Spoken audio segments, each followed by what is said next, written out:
Ordinary alchemy. I couldn't say there was one pivotal moment in my life where I gravitated towards art. I think I've always gravitated towards art. I hold very strongly that we're all born as artists. I do believe that by acting by example, that you can begin to understand that there is a lot of potential in the human being for creativity. I like to work very, very early in the morning.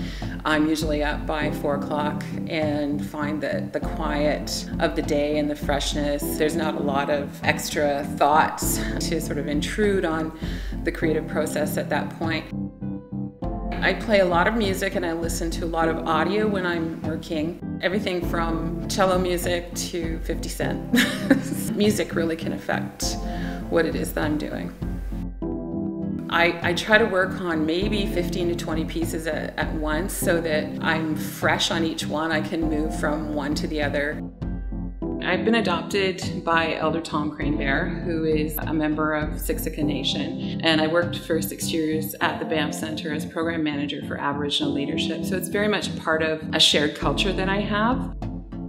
That piece was created based on the absurdity of what we carry in our lives every day. And so the canoe as a vessel of transportation and colonization, in that particular instance, carried a cow, which is an absolutely absurd thing to expect. I would love to, as an art action, to try and actually load a cow into a canoe one day and see what happens. Posing the question within that body of work, what is in your canoe? There are different types of paintings that I produce, and some of them are very classical realism formulated, and some of them are very abstract and expressionist in their form. And so oftentimes I'll have people say, I can't believe that the same artist did this work. Well, you know what? We're not all one-dimensional human beings. We have many different emotions, and that's where they're reflected, is in the painting. The ability that you garner over 30, 40, 50 years of practicing with paint, and that's what it is. It's a practice, it's an arts practice. There is definitely no end to it. The more that I do, the more I learn. Ordinary alchemy. For me, it's an everyday occurrence. It's something that happens and has happened since I was a young child. You just go and you do, and you pick up the crayons and you don't worry about whether or not it looks like something. The process of the artist, I believe, is a mixture of skill and some spiritual understanding.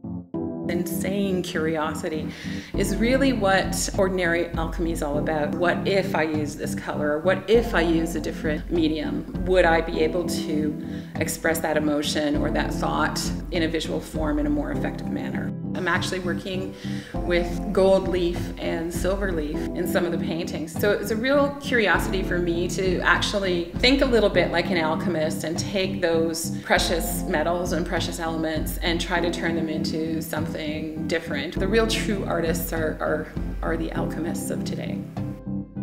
This show in particular, I'm bringing out pieces that the general public has actually never seen or I've never posted on the internet. I've selected pieces that are quite important to me personally, and how I feel and what I see, and the different views and the different aspects I have of my life and my experiences.